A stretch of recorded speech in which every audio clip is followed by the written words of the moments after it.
വേണ്ട പ്രണാമം സ്വീകരിച്ചല്ലോ. ജയ രാധാ മാധവ കുഞ്ച ബിഹാരി, ജയ രാധാ മാധവ കുഞ്ച ബിഹാരി, ജയ ഗോപി ചന്ന വല്ലഭ, ജയ गिरिवरधारी, जय गिरिवरधारी, यशोदनंदन ब्रज जनरंजना, यशोदनंदन ब्रज जनरंजना, यमुना तीरा वनचारी, यमुना तीरा वनचारी, जय राधा माधवा कुंज बिहारी, जय श्री कृष्ण चैतन्य प्रभु नित्यानंदा, श्री अद्वैत गदाधरा श्रीवासादि गौर भक्त वृंदा, जय श्री कृष्ण चैतन्य प्रभु नित्यानंदा, श्री अद्वैत गदाधरा श्रीवासादि गौर भक्त वृंदा, हरे कृष्णा कृष्णा कृष्णा हरे हरे, हरे राम राम राम हरे हरे, हरे कृष्णा कृष्णा कृष्णा हरे हरे, हरे राम राम राम हरे हरे, हरे कृष्णा कृष्णा कृष्णा हरे हरे, हरे राम राम राम हरे हरे, हरे कृष्णा कृष्ण कृष्ण हरे हरे, हरे राम राम राम हरे हरे, जय राधा माधव राधे, जय राधा गोपीनाथ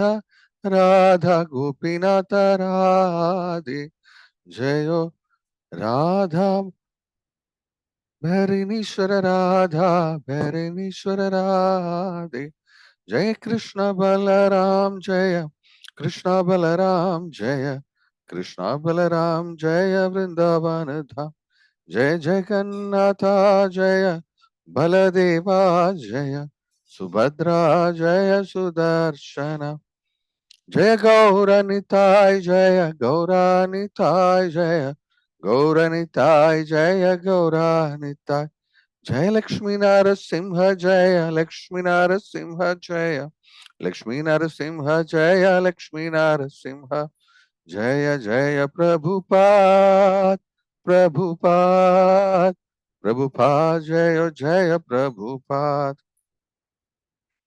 हरे कृष्णा. ഒരു സെക്കൻഡ്, എനിക്കൊരു second.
Hare Krishna. Sorry. Sorry much. जो विष्णुपाद परमहंस प्रभुजगचार्य स्तोत्र सदगिष्टवेंद्र श्री भक्तिवेदांत स्वामी श्रील प्रभुपाद की जय। इस्कॉन संस्थापकाचार्य श्रील प्रभुपाद की, जगत गुरु श्रील प्रभुपाद की, जीव विष्णुपाद परमहंस प्रभुजगचार्य स्तोत्र सदगिष्टवेंद्र भक्ति सिद्धांत सरस्वती गोस्वामी प्रभुपाद महाराज की, अनंत कोटि वैष्णव वृंद की जय। नवाचार्य श्री हरदास ठाकुर की जय। प्रेम से कहो श्री कृष्ण चैतन्य प्रभु नित्यानंद श्री अद्वैत गदाधर श्रीवासादि गौर भक्त वृंद की जय। श्री श्री राधा कृष्ण गोपकुनाथ श्याम कुंड राधा कुंड गिरि गोवर्धन की जय। मथुरा वृंदावन धाम की जय। जगन्नाथपुरी धाम की जय। मायापुर नवदीप धाम की जय। गंगामयी जमुनामयी की जय। भक्ति देवी की जय। तुलसी महारानी की जय। समवेत भक्त वृंद की जय। हरदाम संकीर्तन की जय। हरदाम संकीर्तन महायज्ञ की ताई गौर Premanand. All glories for assembled devotees. All glories for assembled devotees. All glories for assembled devotees. All glories to Shri Guru and Gauranga. All glories to Srila Prabhupada. All glories to Sri Gurudev. That I go Premanade. ഹരേ കൃഷ്ണ. എല്ലാവർക്കും ഒരിക്കൽ കൂടി സ്വാഗതം. നമുക്ക് മംഗളാചരണം വെച്ച് start ചെയ്യാം. ഓം നമോ ഭഗവതേ വാസുദേവായ. ഓം നമോ ഭഗവതേ വാസുദേവായ. ഓം നമോ ഭഗവതേ വാസുദേവായ. നാരായണം നമസ്കൃത്യം നരം ചൈവ നരോത്തമം ദേവീം സരസ്വതീം വ്യാസം തതോ ജയമുദീരയേ. നഷ്ടപ്രായേഷു ഭദ്രേഷു നിത്യം ഭാഗവത സേവയാ ഭഗവതി ഉത്തമ ശ്ലോകേ ഭക്തിർഭവതി നൈഷ്ഠികി. മൂകം കരോതി വാചാലം പങ്കും ലംഘയത്തെ ഗിരിം യത്കൃപാദമഹം വന്ദേ ശ്രീഗുരും ദീനതാരിണം പരമാനന്ദ മാധവം ശ്രീ ചൈതന്യമീശ്വരം. ഹരേ കൃഷ്ണ. ഇന്ന് നമ്മള് ശ്രീമദ് ഭാഗവത്തില് ഒന്നാമത്തെ സ്കന്ധം 9-ാമത്തെ അധ്യായം നമ്മുടെ ശ്ലോകം 9.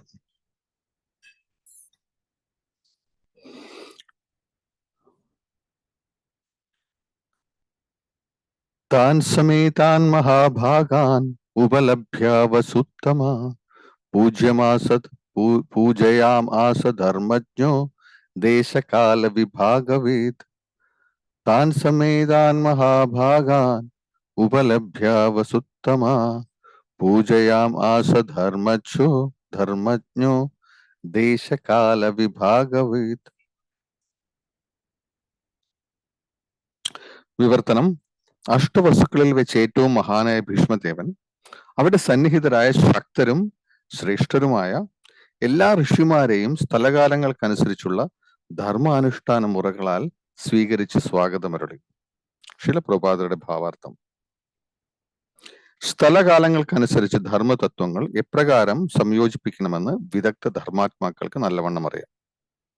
ലോകത്തിലെ മഹാ ആചാര്യന്മാർ, മതപുരോഹിതർ അല്ലെങ്കിൽ പരിഷ്കർത്താക്കൾ സ്ഥലകാലങ്ങൾക്കനുസൃതമായി മതതത്വങ്ങൾ ക്രമീകരിച്ച് അവരുടെ ദൗത്യം നിർവഹിച്ചു. ലോകത്തിന്റെ വിവിധ ഭാഗങ്ങളിൽ വ്യത്യസ്തമായ പരിസ്ഥിതികളും കാലാവസ്ഥകളും ആണുള്ളത്. അതിനാൽ ഭഗവത് സന്ദേശ പ്രചാരണം എന്ന തന്റെ കർത്തവ്യ നിർവഹണത്തിന് സ്ഥലകാലങ്ങൾക്കനുസരിച്ച് വസ്തുതകളെ ക്രമീകരിക്കുന്നതിൽ ഒരാൾ വിദഗ്ധനായിരിക്കണം.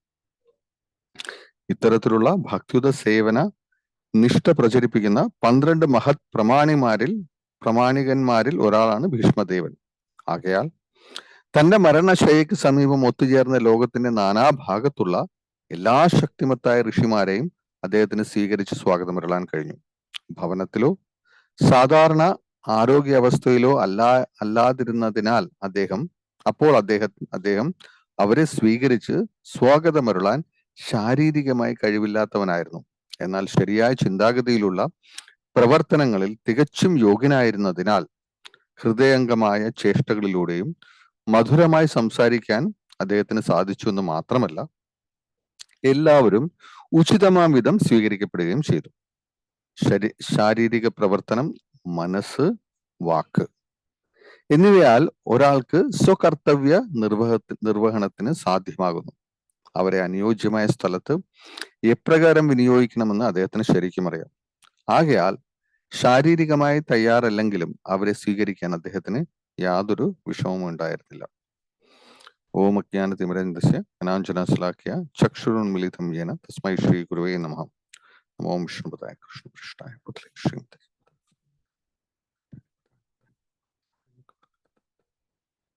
नमो विष्णुपदाय कृष्णप्रेष्ठाय भूतले श्रीमद् भक्तिवेदांत स्वामी रामने नमस्ते सरस्वती देवे गौरवाणी प्रचारिणे निर्विशेष शून्यवादी भाषात्यदेशतारिणे जय श्री कृष्ण चैतन्य प्रभु नित्यानंद श्री अद्वैत गदाधर श्रीवासादि गौर भक्त वृंद हरे कृष्णा कृष्ण कृष्ण हरे हरे हरे राम राम राम हरे हरे तान समेतान महाभागान उपलभ्य वसूत्तमा पूजयामास धर्मज्ञो देशकाल देशकाल विभागवित्. ഭീഷ്മദേവൻ എപ്രകാരം തന്നെ കാണുവാൻ വന്ന എല്ലാവരെയും അദ്ദേഹം സ്വീകരിക്കുന്ന സന്ദർഭമാണത്. അപ്പൊ ഇതില് നമ്മൾ വിവർത്തനത്തിൽ നോക്കിക്കഴിഞ്ഞാൽ അദ്ദേഹത്തെ കാണുവാനായിട്ട് നമുക്കറിയാം കുറെ അധികം ഋഷീശ്വരന്മാരും അവിടെ വന്നിരുന്നു. കഴിഞ്ഞ ശ്ലോകങ്ങളിൽ ഏതൊക്കെയാണ് ഋഷിമാർ എന്നുള്ളതും പറഞ്ഞിട്ടുണ്ട്. ലോകത്തിന്റെ നാനാഭാഗത്തു നിന്നുള്ള എല്ലാ ശ്രേഷ്ഠരായ ഋഷിമാരും അല്ലെ നിങ്ങളെല്ലാം വായിച്ചിരുന്നത്. അപ്പോ ധർമ്മം ആചരിക്കുന്ന ഒരു വ്യക്തിയെ സംബന്ധിച്ചിടത്തോളം ഭീഷ്മ പിതാമഹൻ ധർമ്മിഷ്ഠൻ മാത്രമല്ലായിരുന്നു, മഹാഭാഗവതനുമായിരുന്നു അല്ലെ. കാരണം 12 മഹാജനന്മാരിൽ ഒരാളായിരുന്നു. അപ്പൊ താൻ വൈഷ്ണവനാണെങ്കിൽ പിന്നെ തനിക്ക് ധർമ്മം ആചരിക്കേണ്ട എന്നില്ല. ഒരു വൈഷ്ണവൻ ധർമ്മം ആചരിക്കുന്നതിൽ സദാ ജാഗരൂകനായിരിക്കും. ഞാൻ ഹരേ കൃഷ്ണക്കാരനാണ്, അതുകൊണ്ട് എനിക്ക് ഇനി സാധാരണ ധർമ്മങ്ങളൊന്നും അനുഷ്ഠിക്കേണ്ടതില്ല എന്നല്ല. നമ്മള് ആ ധർമ്മങ്ങള് അനുഷ്ഠിക്കാൻ നമ്മൾ കൂടുതൽ ശ്രദ്ധ കാണിക്കും. അപ്പോ ഭീഷ്മദേവന്റെ ഇപ്പോഴത്തെ അവസ്ഥ നമുക്കറിയാം. ഏതാണ് അദ്ദേഹത്തിന്റെ അവസ്ഥ? എന്താണ് അവസ്ഥ? അദ്ദേഹം ശരശയിൽ കിടക്കുകയാണ്. തന്റെ ശരീരം മുഴുവനും ശരങ്ങളാൽ മൂടിയിരിക്കുകയാണ്. അതായത് ഒരു ചെറിയ മുട്ടുസൂചി പോലും കടത്താൻ കഴിവില്ലാത്തത്രം ശരീരം മുഴുവനും അസ്ത്രങ്ങളാൽ മൂടിയിരിക്കാം. അപ്പൊ അങ്ങനെയുള്ള ഒരു വ്യക്തിയെ കാണുവാനായിട്ട് ലോകത്തുള്ള എല്ലാ ശ്രേഷ്ഠരായ ഋഷീശ്വരന്മാരും ഭക്തന്മാരും, ഈവൻ ശുകദേവ ഗോസ്വാമിയും നാരദ മഹർഷിയും വ്യാസദേവനൊക്കെ എത്തുകയാണ്. അപ്പോ ഇവിടെ പറയുന്നത് എന്താണ്? താൻ സമേതാൻ ഉപലഭ്യ വസൂത്തമ പൂജയാമാസ ധർമ്മജ്ഞോ.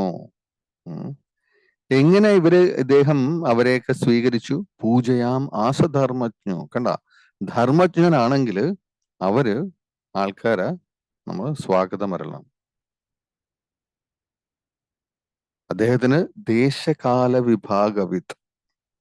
ഇപ്പൊ തന്റെ വീട്ടിലല്ല ഇവര് വന്നിരിക്കണം, തന്റെ ഗൃഹത്തിൽ വന്നു കഴിഞ്ഞാൽ ഓക്കെ, നമുക്കറിയാം എങ്ങനെയാണ് നമ്മൾ മറ്റുള്ളവരെ സ്വീകരിക്കേണ്ടത്. നമ്മുടെ ഭാരതീയ സംസ്കാരത്തിൽ നമ്മൾ ഉപനിഷത്തുകളിൽ പോലും പറഞ്ഞിട്ടുണ്ട്, എന്താണ്? വീട്ടിൽ വരുന്ന വ്യക്തികളെ സ്വാഗതം ചെയ്യണമെന്ന്. ഈവൻ ശത്രുവാണ് വരുന്നെങ്കിൽ കൂടി ആ ശത്രുവിന് താൻ ഒരു ശത്രുവിന്റെ ഗൃഹത്തിലാണ് വന്നു എന്ന് ഒരു തോന്നൽ ഉളവാക്കരുത്. മഹാഭാരത യുദ്ധത്തിൽ തന്നെ നമുക്ക് പലപ്പോഴും കാണാം, ആ ഒരു സമയത്ത്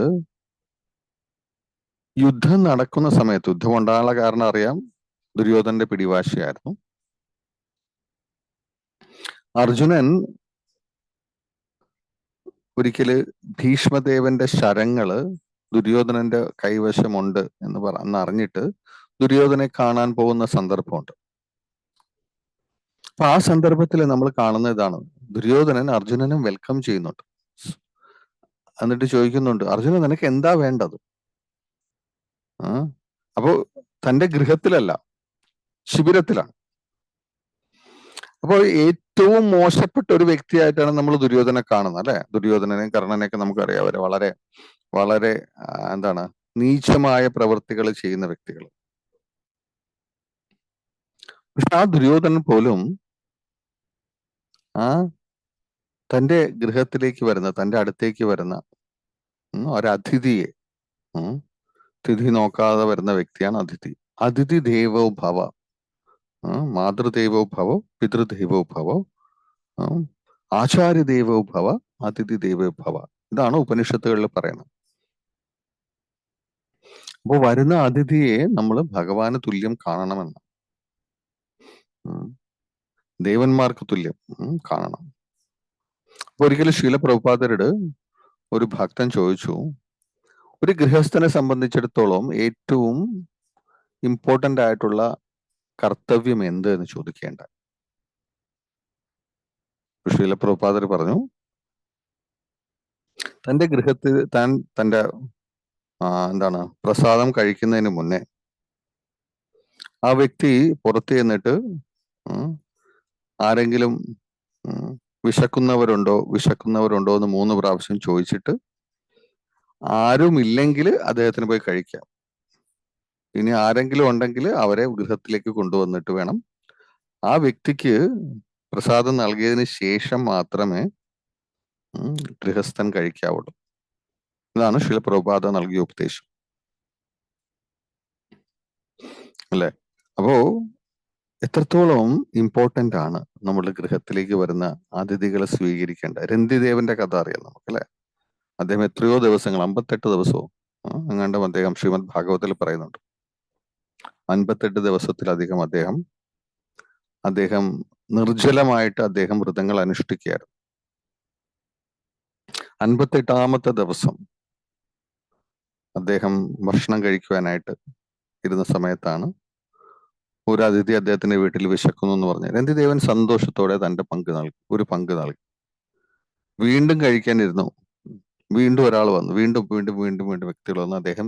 രന്തിദേവൻ വീണ്ടും ഫാസ്റ്റ് ചെയ്യാണ്. അപ്പൊ വന്നതെല്ലാം ദേവന്മാരായിരുന്നു, ടെസ്റ്റ് ചെയ്യാനായിട്ട് വന്നത്. അപ്പോ ശ്രീമദ് ഭാഗവത്തിലൂടെയും നമുക്ക് ഇതുപോലെയുള്ള ദൃഷ്ടാന്തങ്ങൾ കാണാൻ പറ്റും. എത്രത്തോളം ശ്രേഷ്ഠമാണ് അതിഥികളെ സ്വീകരിക്കുന്നത്. അപ്പോൾ സാധാരണ ഒരു വ്യക്തിയെ സംബന്ധിച്ചിടത്തോളം അതിഥികളെ നമുക്ക് 3 തരത്തിൽ സ്വീകരിക്കാം. ശീല പ്രഭുപാദർ പർപ്പോട്ടിൽ പറഞ്ഞിട്ടുണ്ട്. എങ്ങനെയാണ്? 3 തരത്തിൽ: ശാരീരികമായിട്ട്, മാനസികമായിട്ട്, പിന്നെ വാക്കുകളിലൂടെ. നമ്മളുടെ കർത്തവ്യങ്ങൾ നമുക്ക് 3 തരത്തിൽ നിറവേറ്റാം. അപ്പോ അറ്റ്ലീസ്റ്റ് നമ്മൾ മാനസികമായിട്ടെങ്കിലും നമ്മൾ വ്യക്തികളെ സ്വീകരിക്കണം. അതെവിടെയാണെങ്കിലും ശരി, അറ്റ്ലീസ്റ്റ് മാനസികമാണെങ്കിലും നമ്മൾ വ്യക്തികളെ സ്വാഗതം അരുളണം. ആക്ച്വലി മാനസികമായിട്ടല്ല, നമ്മൾ ഫിസിക്കലി നമ്മൾ ചെന്നിട്ട് വ്യക്തികളെ സ്വീകരിക്കേണ്ടതാണ്. ഇത് ധർമ്മങ്ങൾ അനുവർത്തിക്കുന്ന വ്യക്തികൾ ചെയ്യുന്ന. വൈഷ്ണവൻ അതിനും മേലെയാണ്. അപ്പോ വീട്ടിൽ വരുന്ന അതിഥിയെ നമ്മൾ എഴുന്നേറ്റ് നിന്ന്, മിനിമം നമ്മൾ ചെയ്യേണ്ടത്, നമ്മൾ എഴുന്നേറ്റ് നിന്ന് അദ്ദേഹത്തെ സ്വീകരിക്കുക. വ്യക്തി വരുന്നവരെ അവർക്ക് ഇരിക്കാൻ ഒരു ഇരിപ്പിടം നൽകുക. ശീല പ്രഭുപാദർ പറയണ, അറ്റ്ലീസ്റ്റ് നിങ്ങൾ വരുമ്പോ ഒരു ഗ്ലാസ് വെള്ളമെങ്കിലും നിങ്ങൾ നൽകണം. അപ്പോ എന്തുകൊണ്ടാണ് അങ്ങനെ ചെയ്യേണ്ടതിന്റെ ആവശ്യകത? അതായത് ഒരു അതിഥി നമ്മുടെ ഗൃഹത്തിൽ വരുന്ന സമയത്ത് നമ്മൾ വേണ്ട വിധം ആ അതിഥിയെ സൽക്കരിച്ചില്ലെങ്കിൽ നമ്മളുടെ പുണ്യകർമ്മങ്ങൾ, എനിവേ നമ്മൾ പുണ്യകർമ്മങ്ങളെ പറ്റി അധികം ചിന്തിക്കാറില്ല. പുണ്യകർമ്മത്തിന്റെ അറൗണ്ട് എനിക്ക് 0.5% അവർ കൊണ്ടുപോകത്തില്ല. അതായത് അതിഥി നമ്മുടെ വീട്ടിൽ വന്നിട്ട് നമ്മൾ അവരെ വേണ്ട വിധത്തിൽ സ്വീകരിച്ചില്ലെങ്കിൽ നമ്മുടെ പുണ്യകർമ്മത്തിന്റെ ഹാഫ് അവർ കൊണ്ടുപോകും. അപ്പോൾ നമ്മുടെ ലക്ഷ്യം അവർ ഹാഫ് കൊണ്ടുപോകും എന്നല്ല, അതല്ല നമ്മളുടെ ലക്ഷ്യം. ഇൻ കേസ് അവർക്ക് അതിഥി മര്യാദയിൽ അവർക്ക് സന്തോഷം തോന്നിയില്ലെങ്കിൽ അറൗണ്ട് അത് നമുക്ക് നമ്മുടെ അതൊരു വലിയൊരു നെഗറ്റീവ് കർമ്മയായിട്ട് നിൽക്കും അത്ര നമുക്ക്. അപ്പോ അതിനാൽ ഇനി നമ്മൾ ഒരു ഭക്തന്റെ വീക്ഷണത്തിലൂടെ അല്ല നോക്കുന്നതെങ്കിൽ കൂടി ഒരു സാധാരണ വ്യക്തിയാണെങ്കിൽ, ഞാൻ ഭക്തനൊന്നും അല്ല, എന്നാലും അവരും ഇത് അനുഷ്ഠിക്കേണ്ടതാണ്. അപ്പോ ഭീഷ്മദേവൻ ഇവിടെ എല്ലാവരെയും അദ്ദേഹം തൻ്റെ ദൃഷ്ടിയോടുകൂടി, തനിക്ക് എല്ലാവരെയും വെൽക്കം ചെയ്യാൻ പറ്റില്ല, എല്ലാവരെയും അദ്ദേഹത്തിന് പേഴ്സണലി എഴുന്നേറ്റ് ചെന്ന് വെൽക്കം ചെയ്യാൻ പറ്റില്ല. അതുകൊണ്ട് അദ്ദേഹം എന്ത് ചെയ്തു, ചില വ്യക്തികളെ അദ്ദേഹം തൻ്റെ വാക്കുകൾ കൊണ്ട് അവരെ വെൽക്കം ചെയ്തു. വരൂ എന്ന് പറഞ്ഞിട്ട് ചില വ്യക്തികളെ തൻ്റെ ദൃഷ്ടിയോട് ഇങ്ങനെ നോക്കിയിട്ട് അവരെ വെൽക്കം ചെയ്തു. പിന്നെയും കുറെ ആൾക്കാരുണ്ട്, അദ്ദേഹം മാനസികമായിട്ട് വെൽക്കം ചെയ്തു.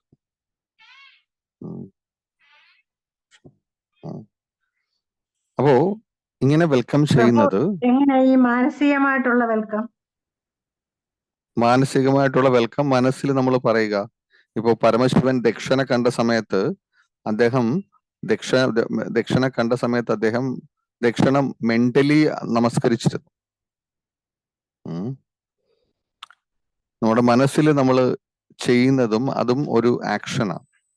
ഒരു വ്യക്തിയെ കാണുമ്പോൾ ആ വ്യക്തിയുടെ ഉള്ളില് ഭഗവാൻ പരമാത്മാ രൂപത്തിലുണ്ട്. ഒരു വ്യക്തിയെ നമ്മൾ മെന്റലി നമ്മൾ നമസ്കരിക്കുമ്പോൾ നമ്മൾ യഥാർത്ഥത്തിൽ ആ പരമാത്മാവിനെ നമസ്കരിക്കണം. ഓക്കെ, അപ്പോ നമുക്ക് പരമാത്മാവ് അറിയുന്നുണ്ടല്ലോ. അപ്പോ പരമാത്മാ രൂപത്തിലിരിക്കുന്ന വ്യക്തികള്, ഇപ്പോ അതിഥി ദേവോ ഭവ എന്ന് പറയാനുള്ള ഒരു കാരണം ഇതും കൂടിയാണ്. പിന്നെ ഒരു കാരണം എന്ന് പറഞ്ഞു കഴിഞ്ഞാൽ, നമ്മൾ ഈ സമൂഹത്തിൽ ജീവിക്കുന്ന സമയത്ത് നമുക്ക് ബെനിഫിറ്റ്സ് പല വ്യക്തികളിൽ നിന്നും കിട്ടുന്നുണ്ട്. ഇപ്പൊ നമ്മൾ പഞ്ചമഹായജ്ഞം എല്ലാവരും ചെയ്യണമെന്ന് പറയാറുണ്ട്. ഒരു ഭക്തനെ സംബന്ധിച്ചിടത്തോളം ചെയ്യേണ്ട ആവശ്യമില്ല എന്നാ പറയാം. പക്ഷെ അത് യഥാർത്ഥ ഭക്തന്മാരെ സംബന്ധിച്ചിടത്തോളം. അതുകൊണ്ടാണ് പണ്ട് കാലങ്ങളിൽ നമ്മൾ എന്താണ് ദേവയജ്ഞം, ഋഷിയജ്ഞം, പിന്നെ ഭൂതയജ്ഞം. പണ്ട് നമ്മുടെ വീടിന്റെ ഫ്രണ്ടിൽ നമ്മൾ കോലമൊക്കെ വരയ്ക്കില്ലേ?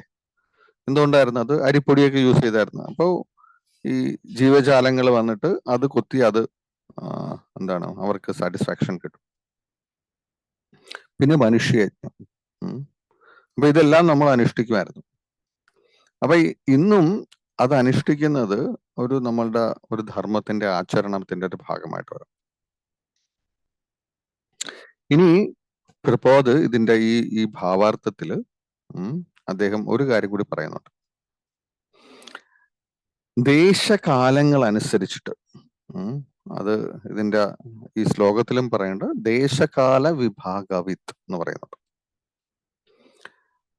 നമുക്ക് ധർമ്മത്തിന്റെ ആചരണം ദേശകാലങ്ങളെ അടിസ്ഥാനമാക്കി നമുക്ക് അനുഷ്ഠിക്കാമെന്ന് പറയുന്നുണ്ട്. അത് ഏറ്റവും നന്നായിട്ട് ശ്രീല പ്രഭുപാദർ നമുക്ക് കാണിച്ചു തന്നിട്ടുണ്ട്. പ്രഭുപാദനെ പറയാറുണ്ട്, ഒരു സന്യാസി ഒരിക്കലും ഒരു സോഷ്യൽ കർമ്മങ്ങളിൽ പങ്കെടുക്കാറില്ല. ശ്രീല പ്രഭുപാദര് തൻ്റെ ശിഷ്യന്മാരെ അദ്ദേഹം വിവാഹം കഴിപ്പിക്കുകയും ചെയ്തു. അദ്ദേഹം ചെയ്ത ഒരു യജ്ഞാണ് വിവാഹ യജ്ഞം. ഒരു സന്യാസി അങ്ങനെയുള്ള യജ്ഞങ്ങളൊന്നും പങ്കെടുക്കാറില്ല. അപ്പോ ശ്രീല പ്രഭുപാദര് അവരെ വിവാഹം കഴിപ്പിക്കുകയും ചെയ്തു. അദ്ദേഹമാണ് ആ സെറമണി നടത്തിയത്. അല്ലെങ്കിൽ ഇന്നത്തെ അവസ്ഥയിൽ എല്ലാവർക്കും ഈ ഭക്തിയുത സേവനം, എസ്പെഷ്യലി ഈ ഫോറിൻ ഭക്തന്മാർക്ക്, അവർക്ക് അനുഷ്ഠിക്കാൻ ബുദ്ധിമുട്ടുണ്ടെന്ന് മനസ്സിലാക്കിയതുകൊണ്ട്, അല്ലെങ്കിൽ ഈ കലിയുഗത്തിനെ അടിസ്ഥാനമാക്കി എല്ലാവർക്കും ഭക്തിയുത സേവനം സുഗമമായി നടത്താനുള്ള ഒരു ആവശ്യകതയ്ക്ക് വേണ്ടി അദ്ദേഹം ഈ ഭക്തിയുത സേവനത്തിന്റെ ഈ ആ പ്രോസസ്സും അദ്ദേഹം സിംപ്ലിഫൈ ചെയ്തു. ഇന്ന് 64 മാല എല്ലാവരും ജപിച്ചാലേ ദീക്ഷ ലഭിക്കൂ എന്നുള്ള ഒരു പ്രിൻസിപ്പിൾ ഉണ്ടായിരുന്നെങ്കിൽ നമ്മുടെ പകുതി പേരും ആൾക്കാരും ഇന്ന് നമ്മുടെ ഇതിനകത്തേക്ക് വരില്ലായിരുന്നു. 64 മാല ജപിച്ചിട്ട് അങ്ങനെയാണെങ്കിൽ ആർക്കും ശില പ്രഭുപാദര് അത് വളരെ കുറച്ചായിട്ട് 16 റൗണ്ട്സ് മിനിമം എന്നുള്ള രീതിയിൽ നിജപ്പെടുത്തി.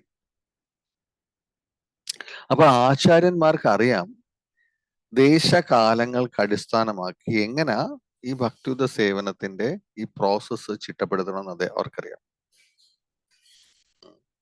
അപ്പൊ ശീലപ്രഭുപാദർ അവർക്ക് വലിയ ചേഞ്ചസ്, നിങ്ങൾ IDC ഒക്കെ പഠിച്ചിട്ടുണ്ടെങ്കിൽ നമുക്കറിയാം ശീലപ്രഭുപാദർ എന്തെല്ലാം ചേഞ്ചസ് വരുത്തിയിട്ടുണ്ട്. അപ്പോ ഇത് പ്രഭുപാദർ മാത്രമല്ല കേട്ടോ. നമ്മൾ നോക്കുകയാണെങ്കിൽ നമ്മുടെ ഇപ്പൊ ശ്രീ വൈഷ്ണവ സമ്പ്രദായത്തിൽ നമ്മൾ നോക്കുകയാണെങ്കിൽ ശ്രീപാദ രാമാനുചാര്യനും ഇതുപോലുള്ള ചേഞ്ചസ് കൊണ്ടുവന്നിട്ടുണ്ട്. അദ്ദേഹം എങ്ങനെ എല്ലാവർക്കും ഭക്തിയുത സേവനത്തിന്റെ ബെനിഫിറ്റ് കിട്ടാനായിട്ട് അദ്ദേഹം വലിയ ചേഞ്ചസ് ഉണ്ട്. ബ്രാഹ്മണനല്ലാത്തവർക്ക് പോലും അദ്ദേഹം അവർക്കും ഈ ദീക്ഷ നൽകി. ചില സ്ഥലങ്ങളിൽ അദ്ദേഹം തന്റെ പ്രചാരണം നടത്തിക്കൊണ്ടിരുന്ന സമയത്ത് അവിടെ എല്ലാം കുറെ മുക്കുവന്മാരുണ്ടായിരുന്നു അത്രേ. അപ്പോ അവരെയും അദ്ദേഹം എന്ത് ചെയ്തു? ഇനീഷ്യേറ്റ് ചെയ്തു. അപ്പോ ആചാര്യന്മാരുടെ ലക്ഷ്യം എന്താണ്? അവര് തിരിച്ച് ഭഗവാൻ ഡയറക്റ്റ് ഇൻസ്ട്രക്ഷൻ കൊടുത്തിട്ട് വരുന്നവരാണ് ഇവരെല്ലാം. അപ്പൊ ഇവരുടെ എല്ലാം ലക്ഷ്യം എങ്ങനെയാ ഈ ഭൗതിക പ്രപഞ്ചത്തില് വളരെയധികം കഷ്ടതകൾ അനുഭവിക്കുന്ന ജനങ്ങളെ ഉദ്ധരിക്കാമെന്നുള്ളതാണ്. അപ്പൊ അതുകൊണ്ട് അവർക്ക് ഈ ചേഞ്ചസ് വരുത്താൻ പറ്റും. അപ്പൊ ഒരു ദിവസം ശ്രീപാദ രാമാനുചാര്യര് ഇങ്ങനെ ഒരു സ്ട്രീറ്റിലൂടെ ഇങ്ങനെ നടന്നു പോകുന്ന സമയത്ത് അദ്ദേഹം ഇങ്ങനെ കണ്ടപ്പോ കുറെ മൺപാത്രങ്ങൾ കണ്ടപ്പോ രാമാനുചാര്യ ആലോചിച്ചു, ഇവരെങ്ങനെ, അവരൊക്കെ അൺടച്ചബിളാ, ഇവരെ എങ്ങനെ എനിക്ക് ഭഗവാന്റെ ശിനകനാഥന്റെ ഭക്തിയുത സേവനത്തിൽ ഞാൻ എങ്ങനെ ഏർപ്പെടുത്തുമെന്ന് ഇങ്ങനെ അദ്ദേഹം ചിന്തിച്ചു. എന്നിട്ട് അദ്ദേഹം ചെന്നിട്ട് പറഞ്ഞു, ഭഗവാൻ അഭിഷേകം ചെയ്യാൻ 1008 കുടങ്ങൾ വേണം, അത് മൺകലങ്ങൾ വേണം. ആര് മൺകലങ്ങൾ ഉണ്ടാക്കും? ഇവര്. അങ്ങനെ എന്നിട്ട് അവരെയും ഈ മൺകലത്തില് അവരെയും എൻഗേജ് ചെയ്യാണ് ഭക്തിയുത സേവനത്തിൽ. ഇതാണ് ഒരു ഭക്തന്റെ വീക്ഷണം. ദേശകാലങ്ങൾക്ക് അടിസ്ഥാനമാക്കി ചേഞ്ചസ് കൊണ്ടുവരാൻ ഇവർക്ക് പറ്റും. അപ്പോ അങ്ങനെ ഓൾമോസ്റ്റ് എല്ലാവരെയും, സമൂഹത്തിലെ എല്ലാവരെയും ഭക്തിയുത സേവനത്തിലേക്ക് അദ്ദേഹം എൻഗേജ് ചെയ്തു. അങ്ങനെയാണ് അദ്ദേഹം ഇങ്ങനെ നോക്കി കഴിഞ്ഞപ്പോ ചെരുപ്പൂത്തികളെ കണ്ടു. അപ്പൊ ചെരുപ്പൂത്തികൾക്ക് ഒരിക്കലും എങ്ങും പ്രവേശനമില്ല, അവരാരും തൊടുക പോലും ഇല്ല. കാര്യം അവര് ലെതർ ഉപയോഗിക്കുന്നുണ്ട്, തോല് ടച്ച് ചെയ്ത് കഴിഞ്ഞാൽ നമ്മൾ കണ്ടാമിനേറ്റഡ് ആകും എന്ന് പറയണം. എല്ലാ തോലും അല്ല, ഇപ്പൊ മൃദംഗം ഈസ് ഫൈൻ, അല്ലാത്ത നമ്മള് ലെതർ യൂസ് ചെയ്യണമെങ്കിൽ നമ്മളും കണ്ടാമിനേറ്റഡ് ആണ്. അപ്പോ ഇവരെ എങ്ങനെ ഭക്തിയുത സേവനത്തിൽ എൻഗേജ് ചെയ്യും, അതേ ആലോചിക്കണം. എന്നിട്ട് അദ്ദേഹം തീരുമാനിച്ചു, ഇവരും വർഷത്തിൽ ഒരിക്കല് ഭഗവാന് ഒരു പാതകം കൊണ്ടു ചെല്ലണം, അതും തോല് കൊണ്ടുണ്ടാക്കിയ പാതകം. അപ്പൊ ഇതാണ് ഭക്തന്റെ വീക്ഷണം. അവർക്കറിയാം ഏത് സമയത്ത് എപ്രകാരം റൂൾസ് ആൻഡ് റെഗുലേഷൻസ് എങ്ങനെ ഇപ്പോഴത്തെ സമൂഹത്തിന് വേണ്ടി ആ റൂൾസ് ആൻഡ് റെഗുലേഷൻസ് എങ്ങനെ സെറ്റ് ചെയ്യണമെന്ന് അവർക്കറിയാം. ഒരു ഭക്തിയുത സേവനത്തിന്റെ പ്രചാരകൻ, ആ വ്യക്തിക്ക് ഏറ്റവും കൂടുതൽ വേണ്ടതും ഈ ഗുണമാണ്. അപ്പോ അവർക്കറിയാം ഏത് സിറ്റുവേഷനിൽ എപ്രകാരം നമ്മൾ സംസാരിക്കണം, എപ്രകാരം പെരുമാറണം, ഇതെല്ലാം അവർക്കറിയാം. പണ്ട് ഒരു ശില പ്രഭുപാദരുടെ ഒരു ലീലയില് ഒരിക്കല് ശീല പ്രഭുപാദർ ഫ്രാൻസിലേക്ക് വരികയായിരുന്നു. അപ്പോ ഫ്രാൻസിലേക്ക് വരാൻ പ്രഭുപാദനെ സ്വീകരിക്കാൻ വേണ്ടി അവിടെ നിന്നുള്ള കുറെ ഭക്തന്മാര് അവർ എയർപോർട്ടിൽ നിന്നു. ആ സമയത്ത് ഇന്ത്യൻ അംബാസിഡർ, ഫ്രാൻസിലേക്കുള്ള ഇന്ത്യൻ സ്ഥാനപതി, അദ്ദേഹവും ഈ എയർപോർട്ടിലേക്ക് വരികയാണ്.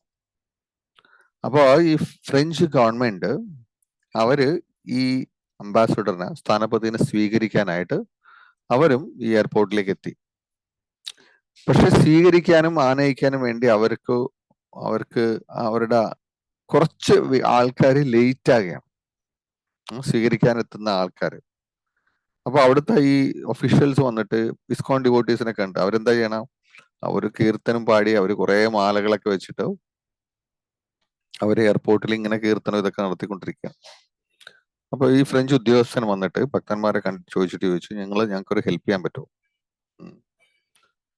പറഞ്ഞു, എന്താണ് ചോദിച്ചു. പറഞ്ഞു, ഞങ്ങളുടെ ഫ്രാൻസിന്റെ ഇന്ത്യയിലെ ഒരു സ്ഥാനപതി അംബാസിഡർ ഇങ്ങോട്ട് വരികയാണ്, നമ്മുടെ ആൾക്കാർ ലേറ്റ് ആണ്, നിങ്ങൾക്ക് അറ്റ്ലീസ്റ്റ് മാലയൊക്കെ കയ്യിലുണ്ടോ, എന്തായാലും നിങ്ങൾ കീർത്തനം ചെയ്യണമല്ലേ, അപ്പൊ നിങ്ങൾക്ക് അവരെ നന്നായിട്ട് റിസീവ് ചെയ്യാൻ പറ്റും, അതുകൊണ്ട് നിങ്ങൾക്കൊന്ന് സ്വീകരിക്കാമെന്ന് വെച്ചു. അപ്പൊ ഭക്തന്മാര് പറഞ്ഞു ഓക്കെ. അപ്പോ പ്രഭുപാദനെ സ്വീകരിക്കാൻ എത്തിയ ഭക്തന്മാരാണ്. അപ്പൊ അംബാസിഡർ വന്നു, അവര് അദ്ദേഹത്തിനെ മാലയൊക്കെ ഇട്ട് സ്വീകരിച്ചു, കീർത്തൻ നടത്തി. അപ്പൊ ഇന്ത്യൻ അംബാസിഡറിനും വലിയ സന്തോഷമായി, അതേപോലെ ഫ്രഞ്ച് ഉദ്യോഗസ്ഥന്മാർക്കും ഭയങ്കര സന്തോഷം. അപ്പൊ ഭക്തന്മാരെ എന്നിട്ട് പറഞ്ഞു, ഇപ്പൊ ഞങ്ങള് നിങ്ങളുടെ ആപത്ഘട്ടത്തിൽ നിങ്ങളെ ഹെൽപ്പ് ചെയ്തു, അതുകൊണ്ട് ഞങ്ങൾക്ക് ഒരു ഹെൽപ്പ് വേണം നിങ്ങളുടെ സ്ഥലത്ത്. ഇപ്പൊ എന്താന്ന് ചോദിച്ചു. ഇപ്പൊ ഈ ഇന്ത്യൻ ഡിപ്ലോമാറ്റ്, ഈ അംബാസിഡർ ഇന്ത്യയുടെ സ്ഥാനപതി അല്ലേ, ഭഗവാന്റെ സ്ഥാനപതി ഒരാൾ വരുന്നുണ്ട്, ഭഗവാന്റെ അംബാസിഡർ. അപ്പോ ദയവായിട്ട് നിങ്ങള് അദ്ദേഹത്തിനെ വെൽക്കം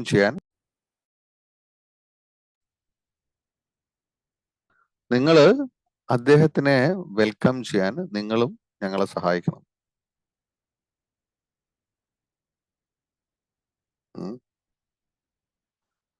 അപ്പോ അവര് അക്സെപ്റ്റ് ചെയ്തു, ഓക്കെ എന്ന് പറഞ്ഞു. ഇതേ വരുന്നത് നമ്മളുടെ ആധ്യാത്മിക നമ്മുടെ ഗുരുവാണ്. അപ്പൊ അവരെന്ത് ചെയ്തു, അവിടുത്തെ ആ സ്ഥലത്തെ ഏറ്റവും ഉന്നതനായിട്ടുള്ള ഒരു മേയറിന്റെ സ്ഥാനം ഉള്ള ഒരു സിറ്റി കൗൺസിൽ വൈസ് പ്രസിഡന്റ് ഉണ്ട്. അദ്ദേഹം ശില പ്രഭുപാദനെ സ്വീകരിക്കാനായിട്ട് അവർ അറേഞ്ച് ചെയ്തു.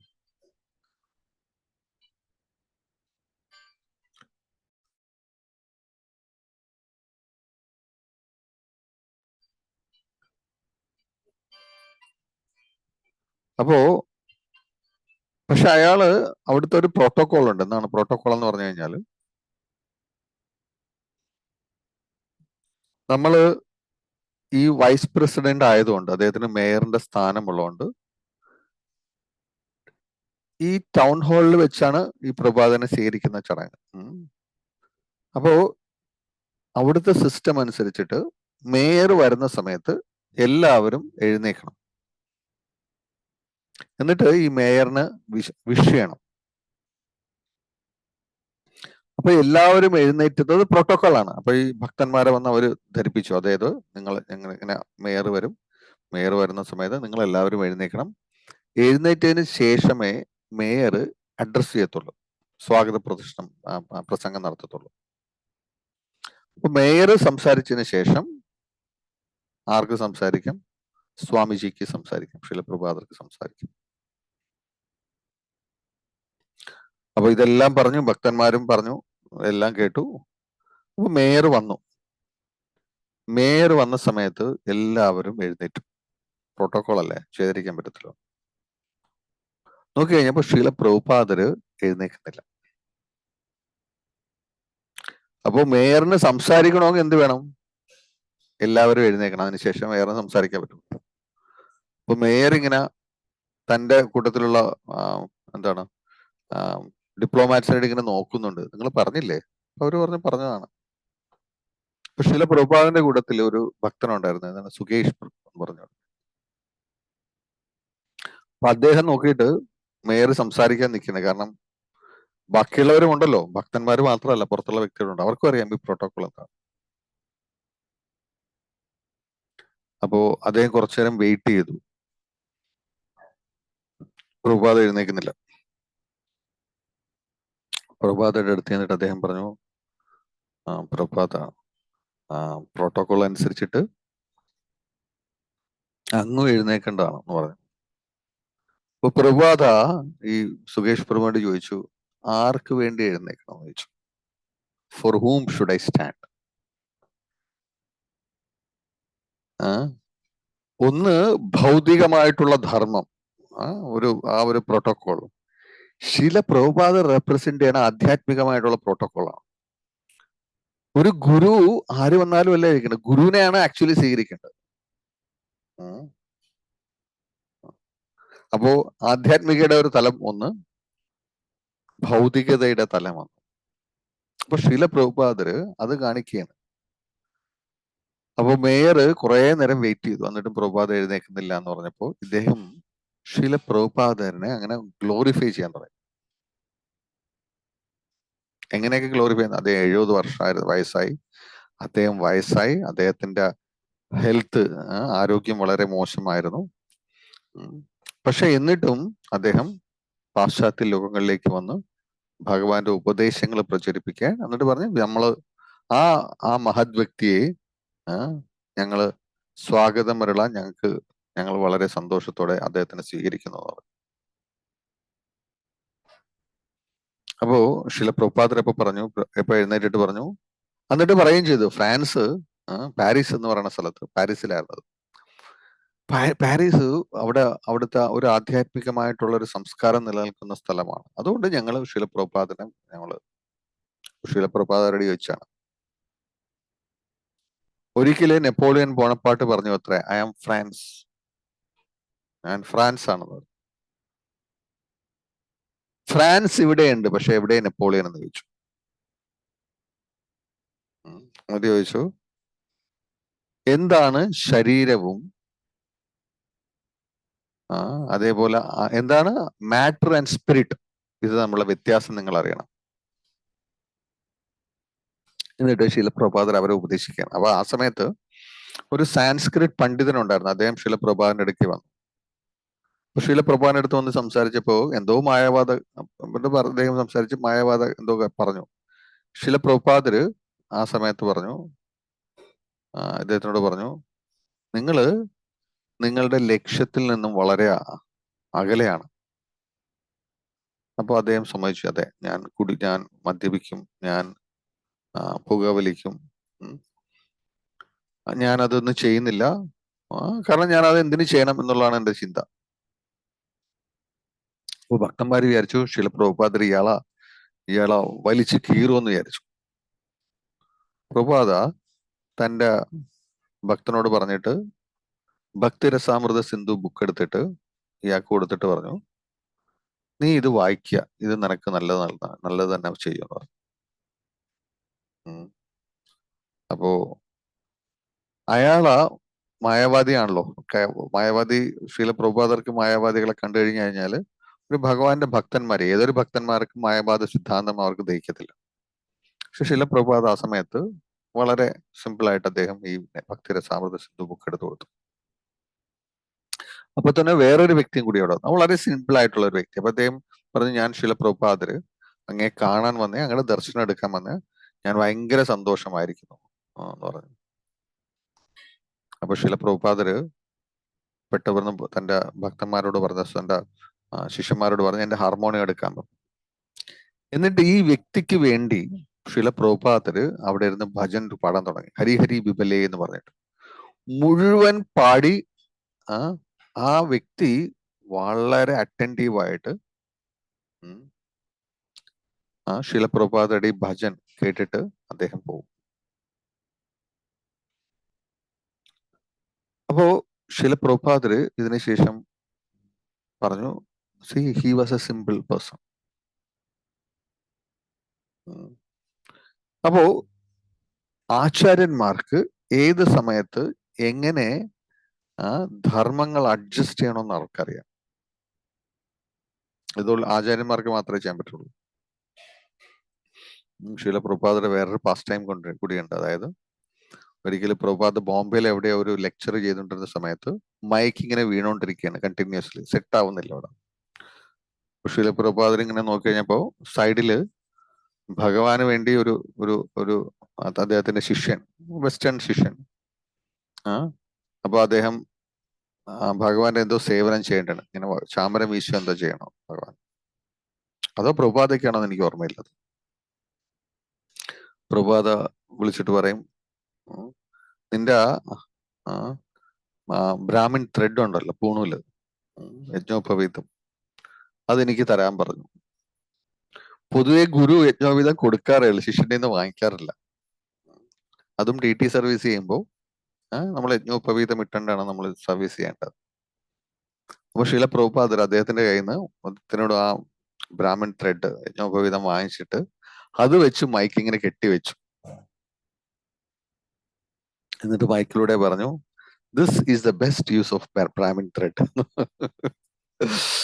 അപ്പൊ അവിടെ വേറൊരു പ്രിൻസിപ്പിളിലൂടെ ശീല പ്രഭുപാദ് നമ്മളെ കാണിക്കുകയാണ്. എന്താണ്? പഞ്ചരാത്ര പ്രോസസ് ഉണ്ട് നമുക്ക് ഭക്തിയുത സേവനം ചെയ്യാനായിട്ട്. അതിനേക്കാൾ ഹയർ ആണ് ഭാഗവത പ്രോസസ്. അപ്പോ ഇങ്ങനെ പ്രഭുപാദ നമുക്ക് ദൃഷ്ടാന്തം കാണിച്ചു തരിക. അപ്പൊ ഭക്തന്മാർക്ക്, ആചാര്യന്മാർക്ക് എങ്ങനെ ഈ ധർമ്മങ്ങൾ ആചരിക്കുന്നതിന് ടൈം, പ്ലേസ്, സർക്കംസ്റ്റൻസസ് അവർക്ക് നന്നായിട്ട് അറിയാം. അപ്പൊ ഭീഷ്മദേവൻ എപ്രകാരം ഇവിടെ ഓരോ വ്യക്തികളെയും സ്വീകരിച്ചു, അതേപോലെ ഈ ചേഞ്ചസ് ആചാര്യന്മാർക്കും കൊണ്ടുവരാൻ പറ്റും. ഹരേ കൃഷ്ണ.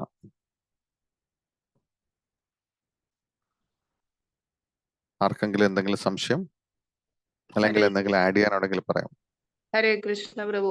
എന്താണ് പഞ്ചരാത്ര പ്രോസസ്, ഭാഗവത പ്രോസസ്? പഞ്ചരാത്ര പ്രോസസ് അറിയാം നമ്മള് ഇതാക്കുന്നത്. ഈ ഭാഗവത പ്രോസസ് ഹയ്യറാന്ന് പറയുന്നത് എന്താണെന്ന് ഡിസ്റ്റിങ്വിഷ് ചെയ്താണ്. നന്ദി. Okay. Pancharatra, thank you Mataji. പഞ്ചരാത്രിക പ്രോസസ് എന്ന് പറഞ്ഞു കഴിഞ്ഞാൽ നമുക്ക് രണ്ട് സെറ്റ് ഓഫ് പ്രോസസ് ഉണ്ട്. ഭഗവാനെ ആരാധിക്കുവാൻ വേണ്ടിയുള്ള വിധിവിധാനങ്ങള് നമുക്ക് ഭഗവാൻ തന്നെ പഞ്ചരാത്ര എന്ന് പറഞ്ഞൊരു സ്ക്രിപ്റ്റേഴ്സ് നൽകിയിട്ടുണ്ട്. പഞ്ചരാത്ര സ്ക്രിപ്റ്റേഴ്സ് അത് ഫോളോ ചെയ്യുന്നത് വൈദികമായിട്ട് ചെറിയൊരു വ്യത്യാസമുണ്ട്. ഫോർ എക്സാമ്പിൾ, വൈദികയില് നമുക്ക് ആഗമങ്ങൾ, ഓരോ ആഗമാസം, അത് വൈദിക ഇതിന്റെ പാട്ടാണ്. ആഗമാസം എന്ന് പറഞ്ഞു കഴിഞ്ഞാൽ ഈ ഓരോ ദേവനെയും എങ്ങനെ നമ്മൾ വർഷിപ്പ് ചെയ്യണമെന്ന് നമ്മുടെ വേദങ്ങളിൽ പറഞ്ഞിട്ടുണ്ട്. അതിൽ ആഗമങ്ങളായുള്ള പറയും. അപ്പോ വൈഖാനസ ആഗമമാണ് ഈ ഭഗവാനെ അല്ലെങ്കിൽ ഇതര ദേവന്മാരെയും നമ്മൾ വർഷിപ്പ് ചെയ്യേണ്ട പ്രോസസ്സ്. അതിൽ പറഞ്ഞിട്ടുണ്ട് എങ്ങനെ നമ്മൾ ഭഗവാനെ വെൽക്കം ചെയ്യണം, ഫസ്റ്റ് പ്രോസസ്സ് എന്താണ്. പക്ഷെ ആ വൈഖാനസ ആഗമങ്ങൾ അത് ഫോളോ ചെയ്യണമെങ്കിൽ നമ്മൾ കംപ്ലീറ്റ്ലി നമ്മൾ ഒരു ബ്രാഹ്മണ കുലത്തിൽ ജനിക്കണം. അപ്പോ എപ്പോഴും അത് എല്ലാവർക്കും അനുവർത്തിക്കാൻ പറ്റുന്നതല്ല. രണ്ടാമത്തെ ഒരു പ്രോസസ്സ് തന്ത്രശാസ്ത്രത്തിലൂടെ നമുക്ക് നൽകിയിട്ടുണ്ട്. അതും ഭഗവാൻ തന്നെ നൽകിയിട്ടുണ്ട്. ബ്രഹ്മദേവന് ഉപദേശിച്ചു, അവസാനം അത് പരമശിവൻ എന്നിട്ട് നാരദർക്ക് ഉപദേശിച്ചു കൊടുത്തിട്ടുള്ളതാണ്, നാരദ പഞ്ചരാത്രം. അപ്പോ ഈ പഞ്ചരാത്രത്തില് നമുക്ക് എങ്ങനെ ഒരു ഭഗവാന്റെ വിഗ്രഹ രൂപത്തിലുള്ള ഭഗവാനെ എങ്ങനെ വെൽക്കം ചെയ്യണം. ഇപ്പൊ നമ്മൾ രാവിലെ എഴുന്നേറ്റ് നമ്മൾ ഭഗവാന് നമ്മൾ ഓഫർ ചെയ്യത്തില്ലേ, നമ്മൾ മന്ത്രങ്ങൾ ചൊല്ലത്തില്ലേ, ഇതം സ്നാനീയം, ഇതം വസ്ത്രം എന്നൊക്കെ പറഞ്ഞിട്ട് നമ്മൾ ചെയ്യുന്ന ഓരോ പ്രോസസ്സും അത് പഞ്ചരാത്രങ്ങളിൽ നിന്ന്. അപ്പൊ ഇസ്കോൺ അല്ലെങ്കിൽ ഗൗഡിയ സമ്പ്രദായം ഫോളോ ചെയ്യുന്നത് നാരദ പഞ്ചരാത്രമാണ്. വിധിവിധാനങ്ങൾ, ഭഗവാൻ ഒരു വ്യക്തിയാണ്, അദ്ദേഹത്തിനെ എങ്ങനെ വെൽക്കം ചെയ്യേണ്ടത് എന്നുള്ളൊരു വിധിയുണ്ട്. ഭഗവാനെ എഴുന്നേൽപ്പിക്കുമ്പോൾ ആദ്യം എന്ത് ചെയ്യണം, എങ്ങനെ പല്ല് തേപ്പിക്കണം, എങ്ങനെ ആസനസ്ഥനാക്കണം, എങ്ങനെ. അപ്പോൾ ഇത് ഈ പ്രോസസ്സ് നമുക്ക് നൽകിയിരിക്കുന്നത് പഞ്ചരാത്രത്തിലൂടെയാണ്. ഇനിസിയേഷൻ ഇത് പഞ്ചരാത്ര പ്രോസസ്സാണ് നമ്മൾ ചെയ്യുന്ന ഇനിസിയേഷൻ. ഹരേ കൃഷ്ണ മഹാമന്ത്ര ജപം ശ്രീമദ് ഭാഗവതം ഇത് ഭാഗവത വിധിയാണ്. ഭാഗവത വിധിയാണ് ടോപ്പ് മോസ്റ്റ്. എല്ലാവർക്കും ഭാഗവത വിധി ഫോളോ ചെയ്യാൻ പറ്റും. പഞ്ചരാത്രം ഫോളോ ചെയ്യാനായിട്ട് നമുക്ക് ഇനിഷ്യേഷൻ വേണം. അപ്പോൾ ഭാഗവത വിധിയും പഞ്ചരാത്ര വിധിയും ഉണ്ട്. രണ്ടിലും നമ്മൾ അക്സെപ്റ്റ് ചെയ്യും. നമ്മുടെ സമ്പ്രദായത്തിൽ 2 പ്രോസസ്സും വേണം. പക്ഷെ ഹയർ ഏതാണ്? റൂൾസ് ആൻഡ് റെഗുലേഷൻസ് ഭാഗവത വിധിയിലില്ല. പഞ്ചരാത്ര വിധിയിൽ റൂൾസ് ആൻഡ് റെഗുലേഷൻസ് ഉണ്ട്. എന്ന് നമ്മൾ ഈ പഞ്ചരാത്ര വിധി ചെയ്ത് അത് പെർഫെക്റ്റ് ആയി നമ്മൾ ഭഗവാന്റെ അടുത്ത് യഥാർത്ഥമായിട്ടുള്ള ഭാവ സ്റ്റേജ് ഒക്കെ വരുമ്പോൾ ദെൻ നമ്മൾ ഭാഗവത വിധിയുടെ യഥാർത്ഥ മൂല്യം മനസ്സിലാക്കാൻ പറ്റുള്ളൂ. ഹരേ കൃഷ്ണ. അത് ഞാൻ എന്നാൽ കഴിയാവുന്ന രീതിയിൽ ഞാൻ അത് എക്സ്പ്ലെയിൻ ചെയ്തു. Hope that helps. Krishna, thank you. Hare Krishna. Thank you so much. Okay, വേറെ ആർക്കും സംശയമൊന്നുമില്ലെന്ന് വിചാരിക്കുന്നു. ഗ്രന്ഥരാജ് ശ്രീമദ് ഭാഗവതം കീ ജായ. അപ്പോൾ എല്ലാ ഭക്തന്മാർക്കും ഒരിക്കൽ കൂടി എന്റെ പ്രണാമം. Thank you so much. വാഞ്ചകൽപതരുഭ്യശ്ച കൃപാസിന്ധുഭ്യ വിച പതിതാനം പാവനേഭ്യോ വൈഷ്ണവേഭ്യോ നമോ നമഃ. അനന്തകോടി വൈഷ്ണവവൃന്ദം കീ ജയ. ശ്രീല പ്രഭുപാദ് കീ ജയ. Thank you, Prabhu. Thank you so much, Prabhu. Hare Krishna. Hare Krishna. Hare Krishna.